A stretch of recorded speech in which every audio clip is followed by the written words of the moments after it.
En 2 o 3 ocasiones, una más recientemente, alguna lectora de Así Prensa, o lector también, a veces varón, me han pedido que hable sobre el tema de la violencia doméstica, ¿no?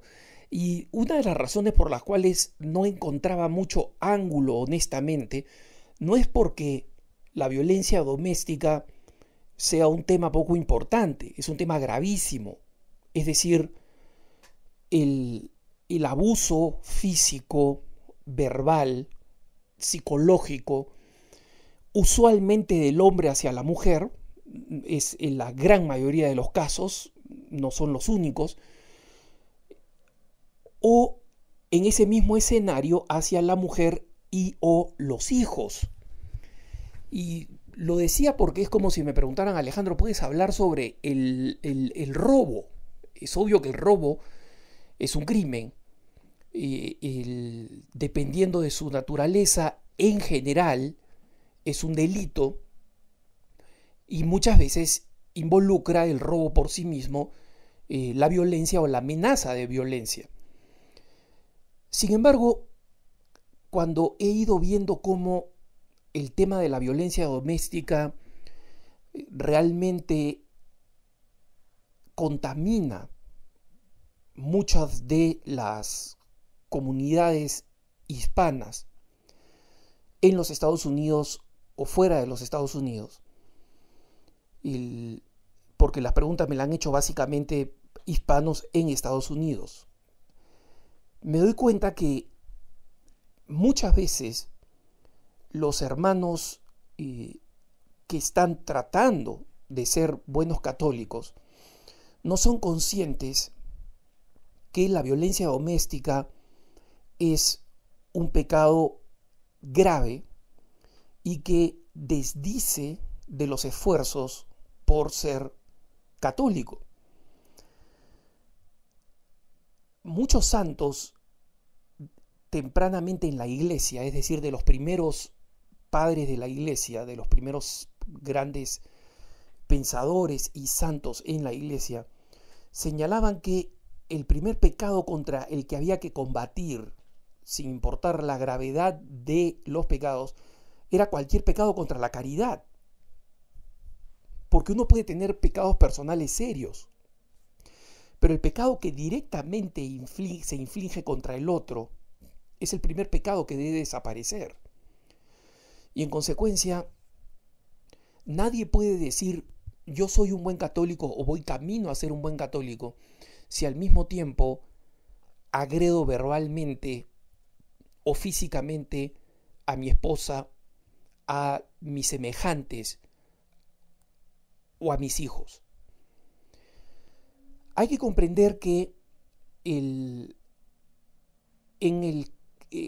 la violencia doméstica, la gran mayoría de expertos coinciden en que existen dos problemas. Uno es lo que llaman un patrón cultural, es decir, lo han visto en su entorno, lo han visto en sus padres, lo han visto en su familia, lo han visto permitido en la familia, lo han visto alentado entre los amigos, y en consecuencia hay un entorno cultural que lo vuelve no solamente permisible, sino normal, cuando no en algunos casos, admirable. Eso es lo que hace entre comillas, un hombre, ¿no? Se impone, se hace sentir con su mujer, él es el que manda, ¿no? Entre comillas. Y que la forma de mandar supone imponerse físicamente. Y en segundo lugar, junto con el problema del el contexto cultural, está el de las heridas psicológicas, especialmente las referidas al manejo de la ira, al manejo de la rabia. Muchas veces las personas que son abusadoras son personas que tienen problemas de celos exagerados, de reacciones violentas exageradas, porque ellos mismos han sido víctimas de eso, o porque tienen frustraciones, amarguras interiores que los llevan a reaccionar con violencia como su primera forma de reaccionar frente a las cosas que les disgustan. Y en el primer caso, en el caso de la mala influencia cultural, hay que entender que una de las características fundamentales de la fe cristiana es que la fe cristiana nos quita los vicios culturales. El Papa Pablo VI decía que el Evangelio llegaba a la raíz de la cultura y de las culturas, cambiando todo aquello en la Evangelii Nunciandi, ese magnífico documento, cambiando todo aquello que estaba en contra del Evangelio. Entonces, una persona que es católica se puede haber criado en una cultura tremendamente machista y abusadora, pero si se vuelve una persona de fe, esa fe tiene que transformar completamente esa cultura. ¿Por qué? Porque la fe nos enseña algo muy sencillo. Un hombre, cualquier ser humano no puede abusar de su fuerza. Y el castigo físico y la imposición física, la agresión verbal o psicológica es contraria al Evangelio y es un pecado grave. En consecuencia, es materia de confesión, en consecuencia, es materia de trabajo personal, y como justamente la caridad comienza con los más cercanos a nosotros, con el prójimo, con el que está próximo a mí, es uno de los primeros ámbitos de esfuerzo de conversión que debe tener una persona con inclinación a la violencia. En el segundo caso, cuando se trata de problemas psicológicos, conozco muchas personas que han venido a preguntarme: Alejandro, mira, yo sé que hago mal, pero no puedo contenerme, es una cosa que me supera. Muchas veces, efectivamente, la persona se consiente la violencia.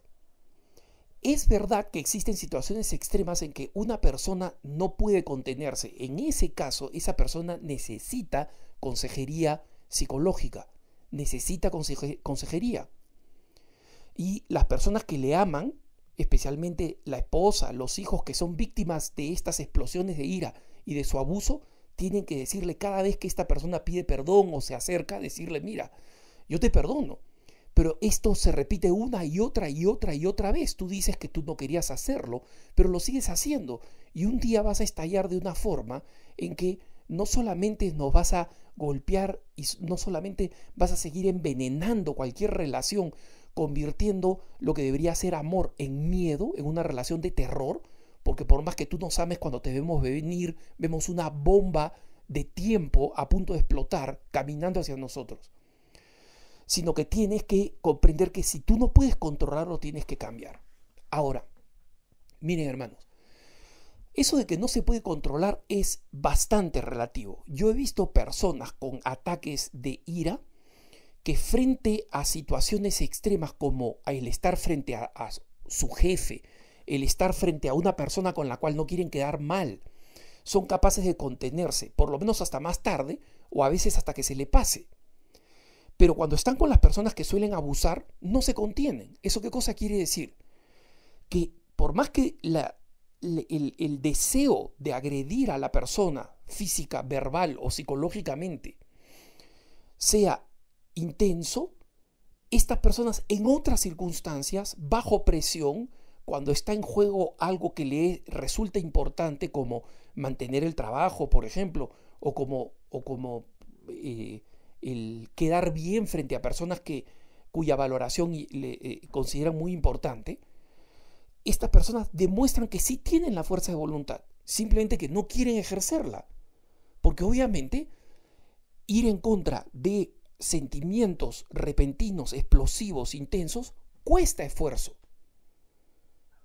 No, nunca vamos a dejar de tener el deseo, la atracción para las personas que sufren precisamente de una propensión a la violencia.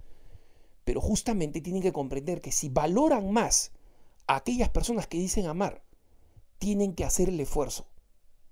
Y obviamente, cuando estas situaciones son graves, la responsabilidad de una esposa o de un hijo, si es que estas situaciones no se manejan, es la de llamar a la policía.